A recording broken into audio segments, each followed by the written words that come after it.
from your local election headquarters. The only locally produced political talk show discussing the issues that matter to you. This is Big Country Politics on KTAB. Thanks for being here for this week's edition of Big Country Politics. I'm Victor Sotelo. Right now, let's get straight to the political headlines from across the nation, state, and the big country. Well, campaign season is in full force, so now it's time to make sure people are registered to vote. You have less than a month to register to vote in several state and local elections. The last day to register to vote is October 9th, and the absentee application deadline is October 26th. The voting registration office says there is historically a bigger turnout for the November general and special elections. Definitely in the last 2 weeks, we have seen an increase in calls to our office, people asking how to get registered to vote. Also, we've had an increase in people wanting to know how they can vote if they aren't going to be in the county or they're not going to be here for earlier election day. And early voting begins October 22nd, and of course election day is November 6th. All right, moving on to the City of Abilene news. More firefighters could be added to the Abilene Fire Department once the City Council approves this year's upcoming budget. One big change to the budget is the additional 15 firefighter positions. Those were made possible by the SAFER grant, and with these extra spots, the next graduating class could be 25 new firefighters on the force for no extra cost.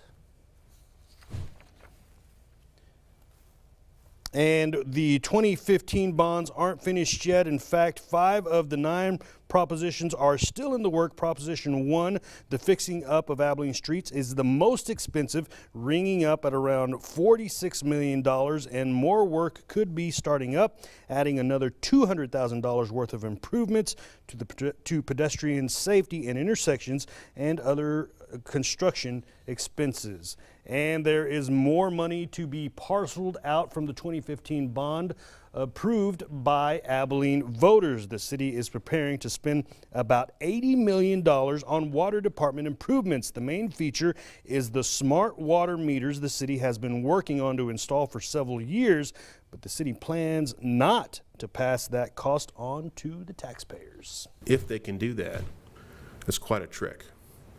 That's taking on $18 million without putting on a rate increase. Do they do that? It's because we've got really dedicated people that are working hard to try to find a way not to put that onto the ratepayer. And no date has been set for the water meter swap out. And right now on our Eye on the Big Country, Nolan County family claims to be essentially landlocked after Union Pacific Railroad removed a private crossing. The Duncan family says they were given no warning that the crossing was to be removed, leaving them unable to get to their house. KTAB's Kathleen Barkley has the story. That's right, the Duncans live on County Road 182 in Roscoe. You can see their home here and that private crossing owned by Union Pacific right there. They say they have to cross those railroad tracks every day to access their home. Otherwise, they have to take dirt roads. They're also privately owned.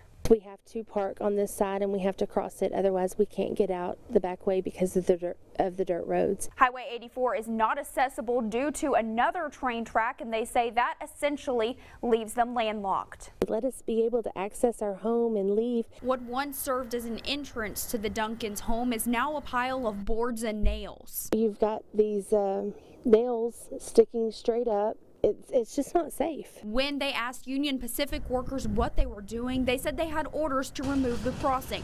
We reached out to Union Pacific to find out why private crossings are removed. We try to look at crossings, and if they're redundant or unsafe or don't necessarily serve a purpose, we try to see about removing that crossing, because that helps us remove any potential unsafe opportunities there. But the Duncans say it's done the opposite, saying the blockade doesn't provide proper entry for first responders in the event of an emergency. Nobody knows these back roads unless you farm out here or you live out here. So it would be very tough for them to get to us. I mean, we're in rattlesnake country. We could have rattlesnake bites, a number of other things, and they can't get to us. And causing a danger to their kids who now have to cross the tracks to get to their vehicles to go to school. That's dangerous. I don't like the idea of them doing that. You know, I don't let them walk across a railroad track unsupervised. So why would I let them walk across with all these bolts sticking up?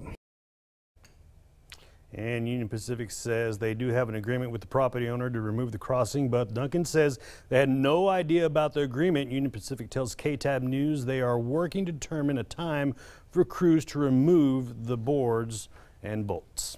All right, security forces at Dyess Air Force Base say they rely on bond and trust between handler and canine to protect not only the base, but the Abilene community as well. Get it, boy.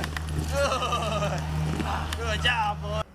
That bond and trust to protect each other takes time to build, from normal dog bonding like taking the canines on walks or even training on the course. It's the bond that's needed when both dog and handler deploy. You go out there by yourself, all you have is each other, so that bond intensifies over there, because I spent every single day with him over and over and over again. So he's the only person that I saw every single day, no family, so he becomes your family, your best friend. And security forces at Dyess also work with the Abilene and Tye police departments. All right, still to come on Big Country Politics, an in-depth interview with Sam Hatton. He's running against State Representative Stan Lambert. We'll be right back on Big Country Politics.